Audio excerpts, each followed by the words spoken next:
Good morning, everybody.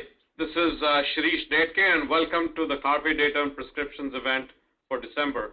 Our topic for today is social media killing email? And our guest for today is Ms. Lori Beasley from Beasley Direct Marketing, and she's going to be telling us a little bit about how email marketing has evolved over the last many years and how social media and email marketing are interacting right now. Lori, welcome to the show. Thank you very much, Sharice. Can you hear me okay? I can hear you just fine, Lori. Great. Thank you. Would you like me just to proceed on now? Yeah, just go right ahead, Lori. There's everybody here waiting to listen to you. Okay. Well, if you'd like to bring us to the first slide. I wanted to introduce by saying that I've been a speaker and teacher for the Online Marketing Institute for about 3 years now, on top of running my own agency.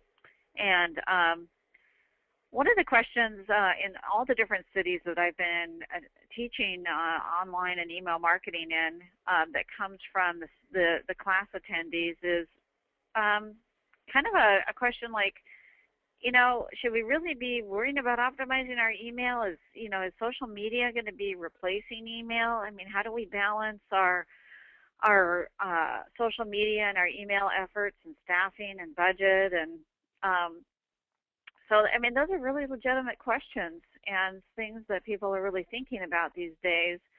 And so I did a bunch of research, and really the best primary research that I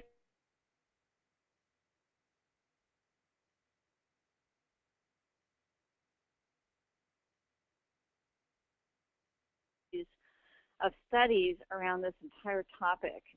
And you can actually get this, it's a series of papers available at exacttarget.com, and I think that you would really benefit from reading them because they're very well done. But I chose 3 learnings from these series to just talk about very briefly today. One thing, the first slide that Sharish has up here has to do with the question, how much has your behavior changed in your frequency of email use since you became a social user? And they wisely broke it down by age group. And the conclusion of the study, the orange bar is the percentage who use email more often, and the gray bar is the percentage in each age group who use email less often since they became social users. And you'll notice that even in the 15 to 17-year-old age group, the net gain between use email less often and more often is still 2%. And certainly as you get into older age groups, if you could go back to that slide again, Sharish. In the older age groups, you'll see that there's definitely a huge, much more statistically relevant increase in email usage. In the 18 to 24-year-olds, it's 35% increase of email usage. The 25 to 34-year-old, 23, and then 28, going down even to the older age groups of 60 plus. What that tells us is that email is not going away. I mean, people are using email even more as a higher percentage, even though they become social users. What can we project into the future as these 15 to 17-year-olds become, more prominent and consumers? Hard to say. Also, there's a lot of moving parts on the board as to whether some of the social media groups will start to offer sort of an email option. I know that Facebook's been looking at that. But for right now, the reality is that email usage is increasing. Sharish, can you move to the next slide? Yeah. Once you get to that next slide. So the other thing to look at it is, what do people buy from? Since they've become social media users, what influences their purchasing decision making? And so the question was asked, are you more likely to purchase from a brand after becoming an email subscriber, a Facebook fan, or a Twitter follower? And the bottom bars, I think, are what are significant. 27% said that they agree that they are more likely to purchase from a brand if they're an email subscriber. 17% say that they are more likely after becoming a Facebook fan, and 37% agree that they'd be more likely to purchase from becoming a Twitter follower. So Twitter and email are definitely very influential in purchase decision making, and I was surprised at the Twitter statistics here, and I think most people that see this also are sort of surprised. But I think that people are treating Twitter as sort of an organized search engine as they research products, and it could be, significant in future marketing to make sure that your Twitter communication stream is geared toward helping people make the purchase decisions. The next slide. Go ahead. Twitter is probably just another form of email, right? I'm sorry. Are people looking at it just like they send email, they send Twitter messages? I'm sorry. Can you say that again? Are people looking at Twitter kind of similar to the way they're looking at email in the past, or do you think people have moved away from email to Twitter, or is it just that Twitter is just another independent source of information or source of staying connected? I think that Twitter is another source of staying connected, but it's also a way for consumers to select who they're receiving messages from, and focusing their research on the products and brands they're interested in.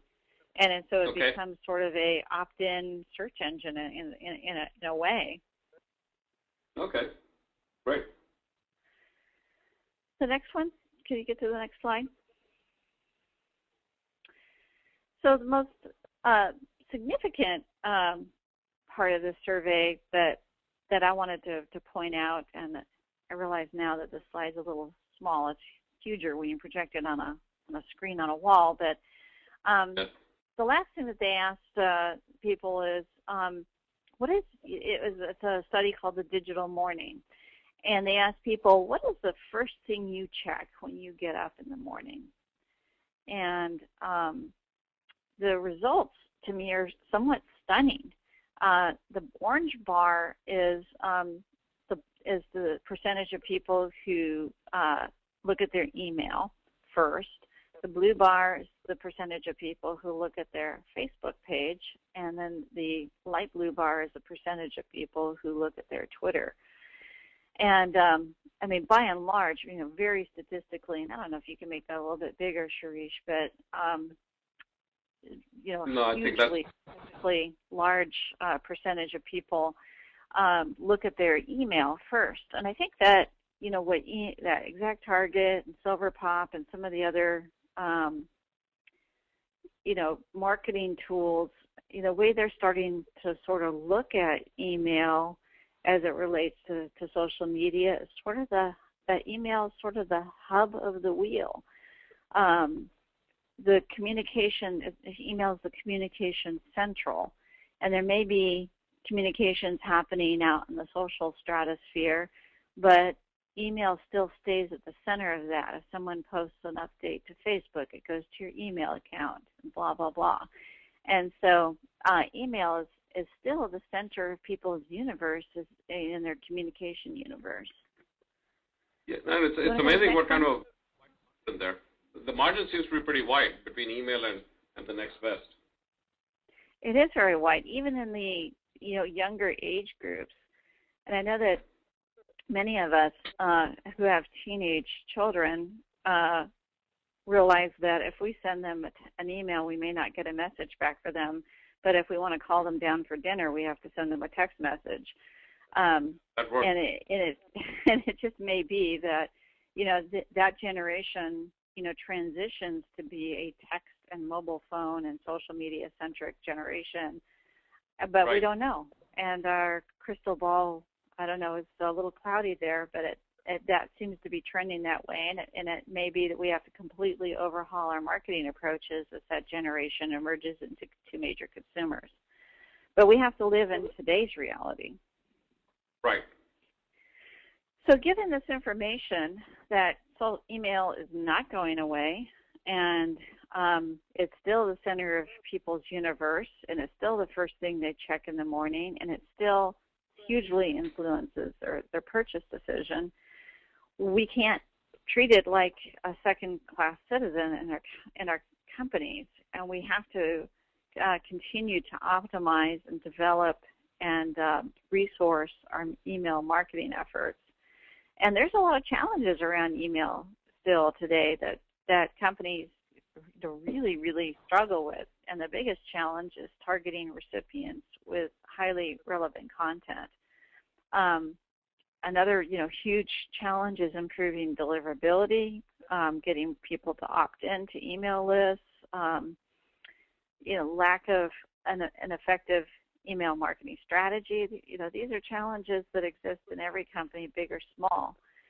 My thought is, since email marketing is not going away, we've got to make sure that we get our game on and keep our game on with email marketing. Do you want to go to the next slide, Shirish? And especially given the reality that the number one reason that people unsubscribe is that the emails weren't relevant to them, or they received too many emails from the sender, or too many emails from all sources, or it didn't apply to them. And we have to address these issues as companies and make sure that we keep our email readers satisfied. If we don't keep them satisfied, they have some very bad things they can do to us. They could delete our email. They could unsubscribe from us. But the worst thing that they can do is report us as spam. And even people who have opted in forget their love for you very quickly if you don't send to them something that they really like. And they can become pretty vindictive towards you. And if you think that being blocked by internet service providers doesn't happen, I would tell you that I did a straw man survey in every city. I taught email marketing for the Online Marketing Institute last summer, and in every room, a group of 30 to 52 people raised their hands, saying that their company had been blocked by an internet service provider for bad email marketing practices, and their lives were pretty miserable trying to work their way out and through that process. I'm ready to open it up to some questions. Yeah, so let's just ask you a question up front here.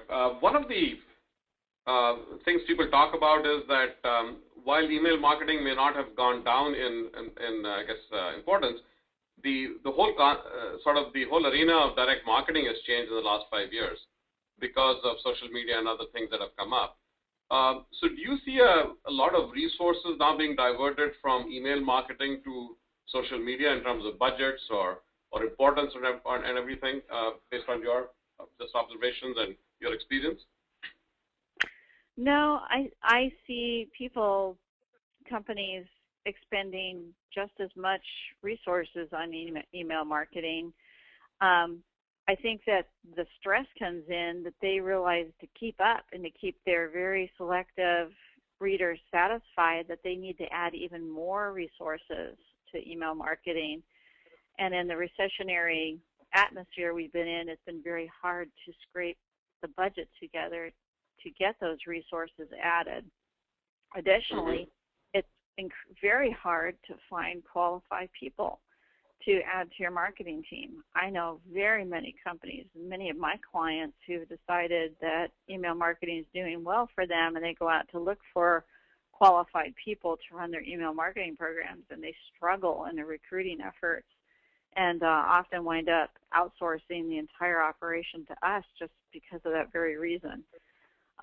So that's part of the reality.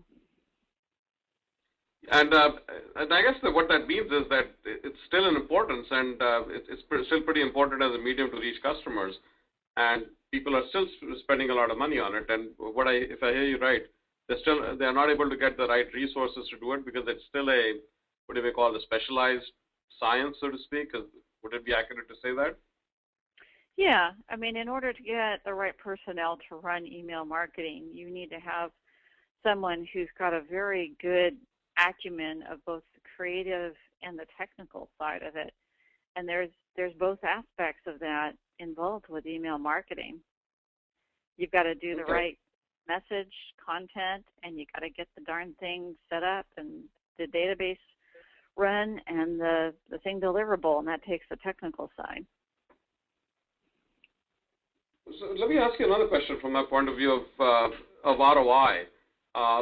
What kind of ROI numbers are marketers talking about from email versus social media and other forms of marketing right now? Are the ROIs comparable, or are they about the same, or have they changed in the last few years or so? Well, I can tell you that ROI for email marketing typically is stated and reported in benchmark guides as 150 to 300% for email. And I don't know anyone who's been able to put a stake in the ground for social media. That is a very difficult measurement to take and assess. Tools are getting a little bit better at, measuring impact and engagement and to do social listening out there, but how do you translate that into sales and ROI? That's almost a manual process of going back and reaching into that and trying to detect who is listening and then who bought the product. That takes a lot of human resources to do that. Oh yes, and as far as measurements for the ROI around email are concerned, those are kind of well established, would you say, compared to the others? Is that what you're saying? That is definitely much more established. It's a little bit harder leap from, for business to consumer sales, it's very easy measurement to make. For lead generation, it's a little bit more difficult because lead generation requires multi-touches typically. In the realm that I operate in, I've been measuring how many touches it takes to generate a qualified sales opportunity, and it can take anywhere from 7 to 13 touches. And email is maybe 1 or 2 of those touches, and there's many others that play into developing and educating a lead to the point where they're ready to make a decision on your product. Okay, that's pretty interesting. You're talking about 7 to 13 touches, and email would be 2 of those. That's pretty significant, right? Because and do those touches from email typically happen in the first few or the latter few, or are they kind of spread out on the so we do turnkey lead generation, and so we have our processes, and this may mean that the processes that everyone uses, but I'll tell you how we do it. In the typical scenario, the first touches, 2 to 3 touches, will be email, social media outreach. Number 2 being social media outreach to Twitter, Facebook, maybe others if it could be a consumer-oriented product that's a high purchase price. The third touch could be direct mail. The fourth touch could be the initial phone call, which is maybe leave a message, or you discover that the person that you're talking to isn't really the decision maker and they refer you to someone else. It could be sending another email with information. Could be a follow-up confirmation from the telemarketer. It could be scheduling an appointment to talk to someone, having that conversation. Maybe they need to send more information. That could be a third email. Then finally getting to the point where you're able to talk to that person, complete a script, and gain the information from them that determines their budget, their authority, and their need and their time frame. You're talking 7 to 13 touches. Okay, that's pretty interesting. And email seems to figure prominently in those touches. Correct. Great. So let me ask you another question. How are B2C companies now responding to the adoption of new versus old demand creation mechanisms? Because there was a way in which demand creation was done, let's say, 10 years ago, and then 5 years ago and then how it's done today. How are companies responding to that right now? Are you talking about business to consumer? About business to consumer companies specifically, yes. I think that they're evolving with the evolution of marketing. I mean, 10 years ago, you had email and your web. 5 years ago, you had email, web, and social media. Today, we have web, email, social media, and even more social media, I suppose, more choices and more avenues and more creativity. And I think that you have more email and more strategy and more resources are wrapped around the email to be more relevant, more deliverable, more satisfying to the consumer. Yeah. So actually, going back to one of your slides earlier, you mentioned about the challenges of sending in email marketing, and also you also talked about people being reporting companies to anti-spam or reporting them for spamming and stuff like that. So in your opinion, what advice would you give to direct marketers who are concerned about what's called customer fatigue? When people get a lot of volume of a lot of email, especially during the holiday season, but right in the middle of the holiday season right now, what advice would you give to marketers about how they should avoid customer fatigue on email? Show them the love. Give them stuff that they really, really want to get from you. You gotta make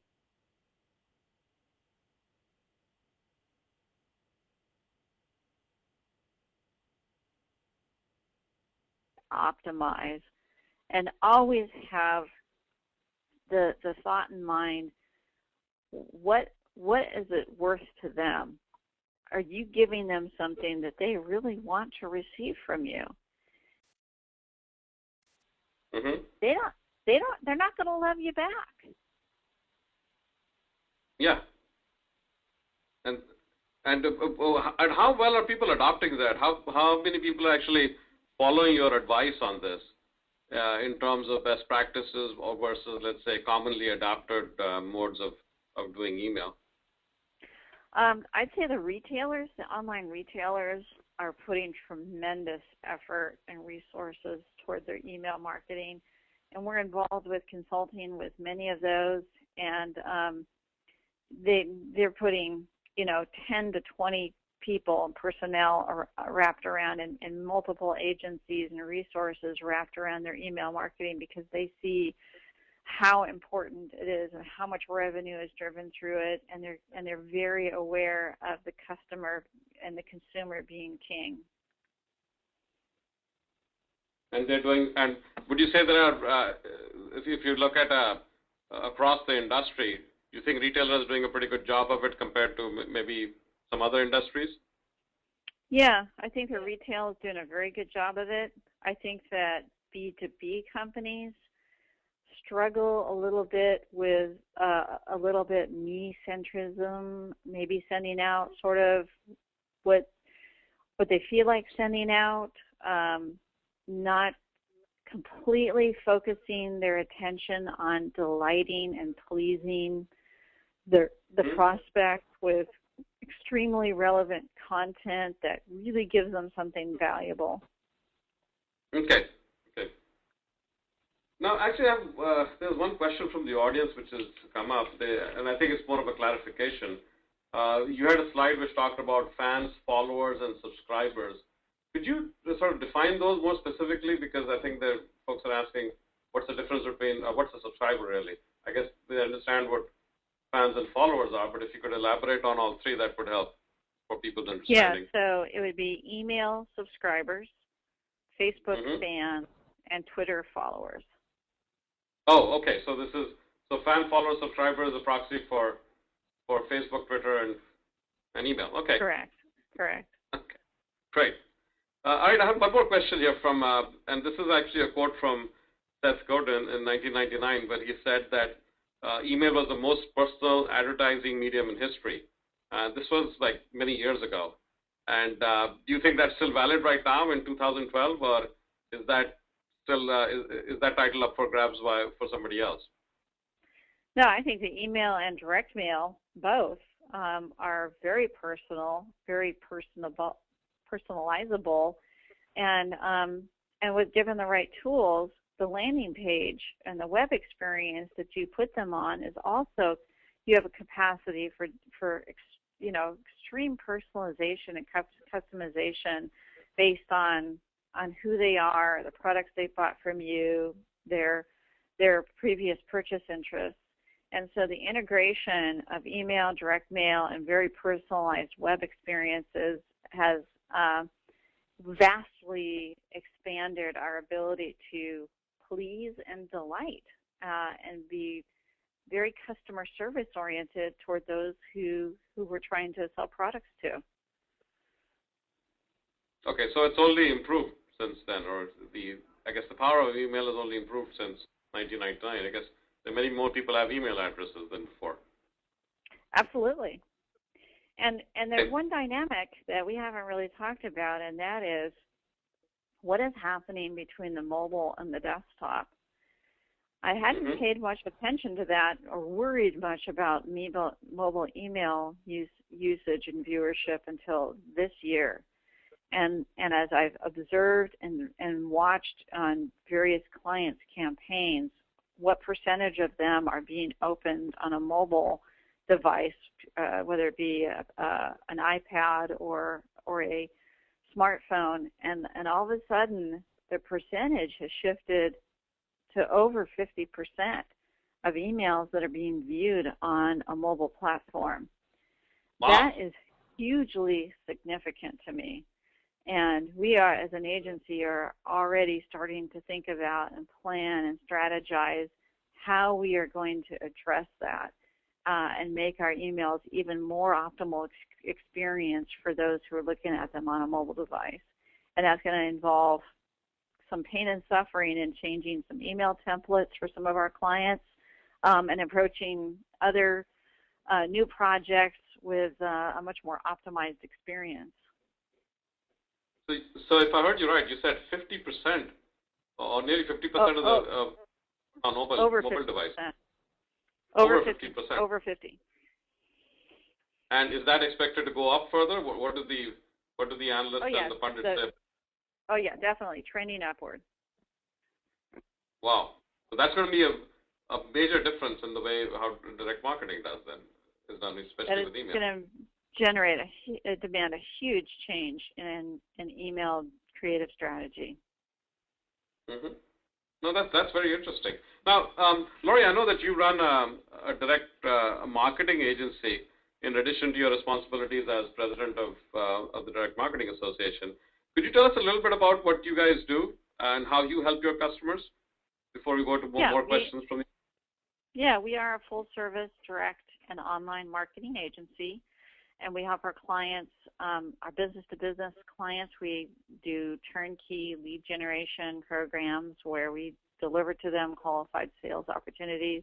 And for our business-to-consumer clients, we serve them in a variety of ways in executing email, direct mail, web-oriented campaigns, as well as search and search engine optimization for both B2B and B2C. And how do clients work with you? Do they work with you as a turnkey? You said in terms of getting getting the program or the whole campaign launched. It could be turnkey or it could be a la carte. If anybody stumbled upon our website today, they would see there's clients that were doing everything for them, and many clients who were doing one or two different things for them, depending on their needs. Okay. All right. Actually, there's one more question from the audience here, and the question is, and I guess it's back to the questions about fans, followers, and subscribers. And the question is, do brands tend to have more subscribers, fans, or followers? Is there a difference in the volume of subscribers, fans, and followers which a typical product or brand would have? I only have visibility into the clients that that I know. And I would say they have way more subscribers because they've been doing it, doing email longer than they've been doing social media. Okay. So the sheer numbers of the subscribers is much higher. Correct. Okay, great. So I know we have a little bit of time left right now. Is there any kind of advice you would give to marketers who are budgeting for the next year on email marketing versus social media? And I know we're right in the budget season, or a lot of us are coming to the end of the budget season right now. What advice would you give to people when allocating funds for next year? My advice really rotates around the goal, and that is relevance, relevance, relevance. And so what do you have to do in order to please and delight your audience, both in social media and in email, with relevance? That means generating better content. That means segmenting your data and your lists. It means having more management staff to manage the different campaigns that are going out. And so for most of my clients, it means adding content specialists or hiring an agency like ours to create more content, guides, books, videos. It means staffing or outsourcing more data segmentation and data overlays to do better segmentation. And it means adding staff to manage all the activities that need to happen to be an ever more satisfying marketing experience. Okay, that's very good advice. In fact, there is actually one more question from the audience, and we'll take this question before wrapping up. And the question is, in your slide, which talks about challenges in email marketing, you talked about targeting, and again, I guess you mentioned relevance in your last question as well. What can people do? What's the one thing people can do to target their customers better? Data segmentation is really key. Being able to segment people by their product interest. Well, for B2B, it's targeting by who they are in the purchase decision-making role. Most products in the B2B world are purchased by a committee of people, usually 2 to 5 people involved in the committee. So who are they in this decision making? Are they the C-level? Are they the business decision maker? Are they the technical decision maker? And segmenting your data and your creative and your messaging to who they are and what their role is in the decision making and what content you provide to them is really key. In the business to consumer realm, it's data segmentation based on expressed interest or past product purchases, and how you can offer up offerings that are relevant to other purchases that they've made in the past. Okay, great. Again, I'm sorry, we have one more last question. Where do you see the future of e-marketing being in, let's say, 5 years from now?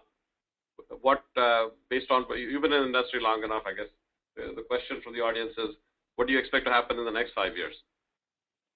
I expect it to grow and become even more important and more relevant for one very big reason, and that is people's continued centrism around their smartphones and their smart devices. I think that email is going to become even more important to people because of their on-the-go lifestyle and the fact that they're managing their life increasingly more through their cell phone and through their PDAs. Great. Thank you, Lori. That was a fantastic perspective on how email marketing is evolving. And I know a lot of people are talking about social media and email right now as two conflicting things, but it looks like email has been around for a long time, and it's here to stay for an even longer time, especially with mobile and everything coming up.